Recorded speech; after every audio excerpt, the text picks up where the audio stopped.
আমাদের কৃষি কৃষকের প্রাণ।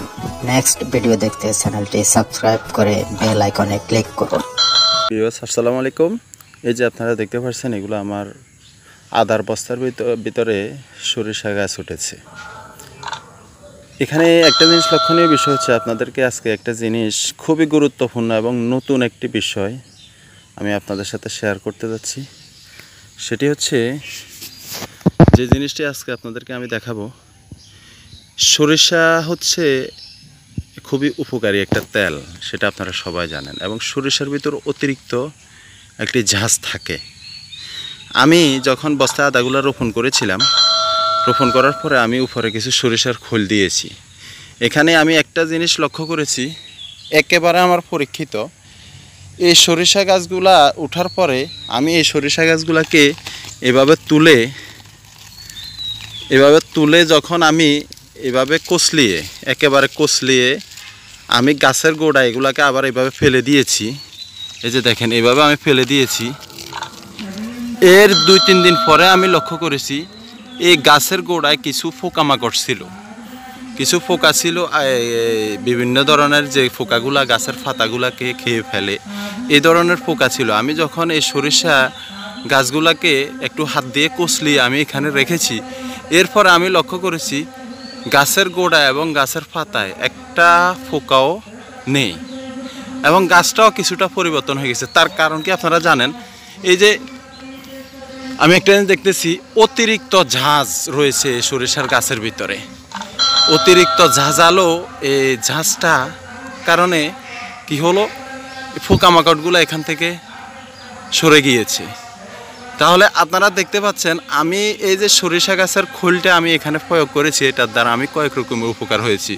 এবং আমি যতটুকু দেখতে পাচ্ছি, এই সরিষার পাতাগুলো আমি যখন কচলিয়ে এখানে দিচ্ছি, এটার দ্বারাই আমার যে ছত্রাক জাতীয় যে একটি ভাইরাস রয়েছে, সেটাও আমার মনে হয় যেন সেটা থেকেও আমার গাছগুলা পরিত্রাণ পাচ্ছে।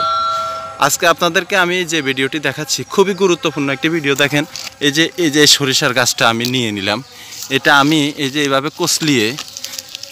কচলিয়ে নিলাম, একটু কচলিয়ে আমি এই যে গাছের গোড়া আমি রেখে দিলাম, এভাবে গাছের গোড়া আমি রেখে দিয়েছি।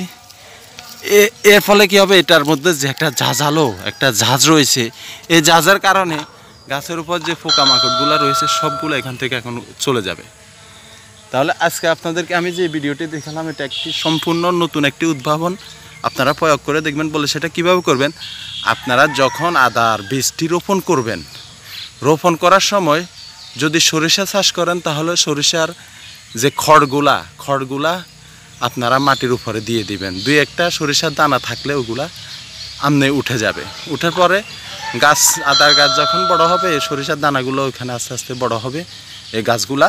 তখন আপনারা কি করবেন, ওই সরিষা গাছগুলাকে উঠিয়ে একটু হাত দিয়ে কচলিয়ে গাছের গোড়া ফেলে দিবেন। আর যদি আপনাদের সরিষার খড় না থাকে, তাহলে আপনারা অল্প সরিষার দানা কিনে এনে 1 বস্তায় 5-6টা করে সরিষার দানা আপনারা ফেলে দিবেন। দেখবেন কয়েকদিন পরে সরিষার দানা থেকে এগুলা গাছ উঠছে। গাছ ওঠার পরে আপনারা এগুলাকে ওইভাবে আপনারা প্রয়োগ করতে পারবেন। এটি আমার একেবারে পরীক্ষিত, একেবারে নতুন একটি উদ্ভাবন। আপনারা প্রয়োগ করে দেখতে পারেন, ইনশাল্লাহ আপনারা উপকার পাবেন। উপকার না পেলে আমাকে বলবেন, এবং প্রয়োগ করার পরে উপকার না পেলে আমার এই ভিডিওর কমেন্টে অবশ্যই আমাকে আপনারা রেজাল্টটা জানাবেন। আজকে একেবারে এটি সম্পূর্ণ নতুন পদ্ধতি আমি আপনাদেরকে দেখালাম। আপনারা ভিডিওটি দেখবেন, আশা করি আপনারা উপকৃত হবেন। ভালো থাকবেন। আজকে এ পর্যন্ত। আমাদের কৃষি ইউটিউব চ্যানেলের সাথে থাকবেন, আপনারা নতুন ভিডিও পাবেন ইনশাআল্লাহ। আশা করি আমার ভিডিওর দ্বারা আপনারা উপকৃত হবেন। আপনারা আমার চ্যানেলটি সাবস্ক্রাইব করে বেল আইকনটি অন করে দেবেন। আজকে এ পর্যন্ত। ভালো থাকেন সবাই। আসসালামু আলাইকুম ওয়া রাহমাতুল্লাহি ওয়া বারাকাতুহু।